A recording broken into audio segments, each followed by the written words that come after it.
किसी का भी नाम याद हो, आप उसको भी ड्रैग करेंगे तो ये पूरे नेम आपको आ जाएंगे।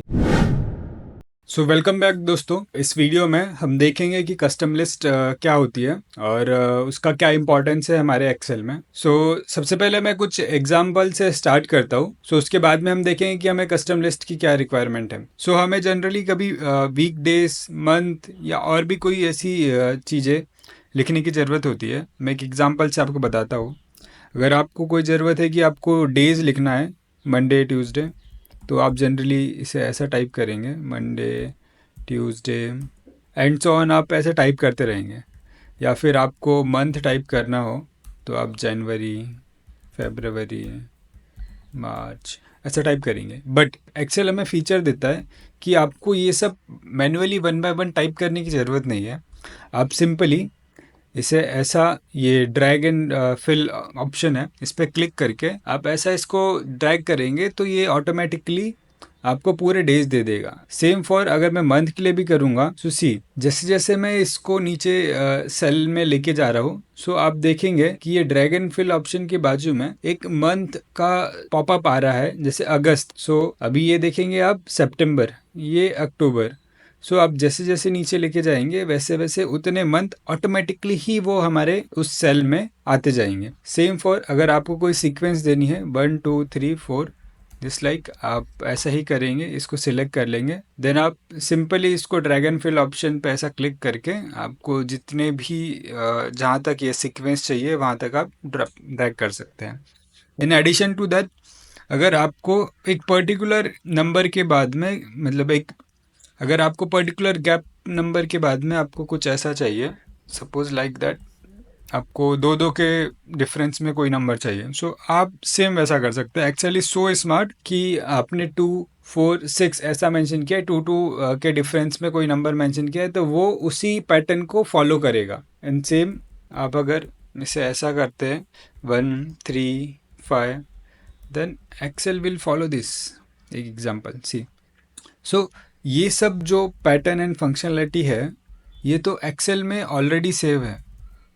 जैसे मैं MOM, मतलब डेज का ओनली ऐसे भी ट्रैक करता हूँ तो ये सब ऑटोमेटिकली आ जाता है। इतने सारे फीचर ये हमें एक्सेल देता है। तो ये तो बात कर ली हमने जो एक्सेल में पहले से ही हमें सेव मिलता है फीचर। बट इसके अलावा भी हम कस्टम लिस्ट क्रिएट कर सकते हैं। कस्टम लिस्ट हमें इसलिए हेल्पफुल होगी कि सपोज हमें रेगुलरली बेसिस पे कुछ क्लाइंट्स के नेम या हमारी टीम के नेम या समथिंग लाइक कंट्रीज के नेम कुछ हमें लिखने पड़ते हैं जो हमारी ही रिक्वायरमेंट के हैं और हमें वो रेगुलर लिखने पड़ते हैं। तो बेटर देन हम टाइप करें एक एक सेल में, तो उसको हम एक कस्टम लिस्ट क्रिएट कर सकते हैं। आओ देखते हैं सबसे पहले कि कस्टम लिस्ट क्रिएट कैसे करते हैं। हम सबसे पहले चले जाएंगे फाइल में। पहले मैं इसको डिलीट कर देता हूँ।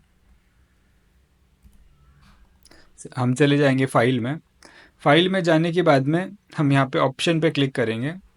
ऑप्शन में जाने के बाद हम एडवांस में क्लिक करेंगे। देन हम एडवांस में सबसे नीचे आ जाएंगे एक बार। सी, आपको ये दिख रहा होगा, create list for use in sorts and fill sequence and edit custom list. आप यहाँ पे क्लिक करेंगे। देन आपको एक न्यू लिस्ट क्रिएट करने का एक ऑप्शन आएगा। देन आप यहाँ पे जनरली जो भी आप अपनी लिस्ट क्रिएट करना चाहते हैं वो आप यहाँ पे कर सकते हैं। मैं अभी एग्जांपल के लिए मेरे कुछ फ्रेंड्स का नाम मैं मेंशन कर देता हूँ एंड सेम कस्टम लिस्ट को हम ड्रैग करके देखेंगे। तो सबसे पहले मैं मेंशन करता हूँ हीरेन, दिव्या, पूजा, ऐश्वर्या, सचिन, आकाश, वेद, श्वेता, भावना। ये कुछ मैंने मेरे फ्रेंड्स के नाम मेंशन किए। अभी आपको इनमें से किसी का भी नाम याद हो, इजी नेम है हीरेन या श्रद्धा। आप किसी का भी नाम याद हो, आप उसको भी ड्रैग करेंगे तो ये पूरे नेम आपको आ जाएंगे। मैं अभी इसको सेव कर देता हूँ। Okay okay. सी, अभी आपको हीरेन मेंशन करना है एंड आपको बाकियों के नाम नहीं पता, बट आप ये देखिए, ये है फर्स्ट एंड लास्ट, ये आपको पूरे नेम आ गए। सो ऐसे ही आपको और भी कुछ कस्टम लिस्ट में क्रिएट करना है, तो आपको ज़रूरी नहीं है कि आप मैन्युअली टाइप करें। सी जस्ट एडवांस कस्टम लिस्ट।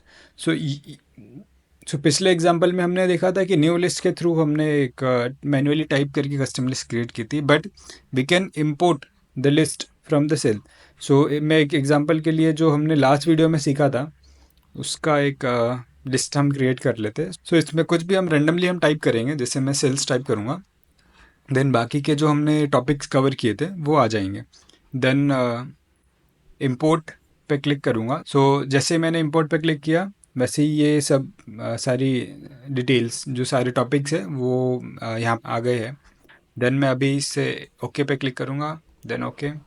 ठीक, अभी मैं यहाँ पे सेल मेंशन करूँगा, सिंपली ड्रैग एंड ड्रॉप। सो ये सारे टॉपिक्स कवर हो जाए। सो लास्ट वीडियो में हमने इससे पहले वाले वीडियो में हमने कुछ ये सारे टॉपिक किए थे। सेल क्या होता है, row, column, tab, groups, worksheet, workbook का डिफरेंस क्या होता है। अगर आपको देखना हो तो वो वीडियो पे आप जाकर देख सकते हैं, और मैं यहाँ पे डिस्क्रिप्शन बॉक्स में या तो फिर वीडियो के एंड में वो लिंक मेंशन कर दूंगा। सो इस तरीके से आप ये कस्टम लिस्ट क्रिएट कर सकते हो। तो जब भी हम कुछ बड़े डेटा से काम करते हैं, एक एग्जांपल के लिए मान लीजिए आपको एक 100 या 200 लोगों की इंफॉर्मेशन आपको मेंशन करनी है, या नाम कुछ तो भी मेंशन करना है। सो आप एवरी टाइम 200 लोगों का नाम यहाँ पे लिखने नहीं बैठेंगे। एक कस्टम लिस्ट क्रिएट करके हम इस तरीके से इसे यूज़ करें। और इसका एक और फ़ायदा है कि आप दूसरी एक्सेल वर्कबुक भी आप ओपन करेंगे तो भी ये जो डेटा है ये एक्सेल के बैकएंड में स्टोर रहता है। जैसे कि मैं कंट्रोल एन करके एक नई एक्सेल शीट ओपन कर लेता हूँ, इनमें मेरे फ्रेंड्स का नाम वहाँ पे ड्रैग एंड ड्रॉप आपको करके बताऊँगा। सो कंट्रोल एन करके सी, ये एक फ्रेश शीट है, ये ओपन हो गई है।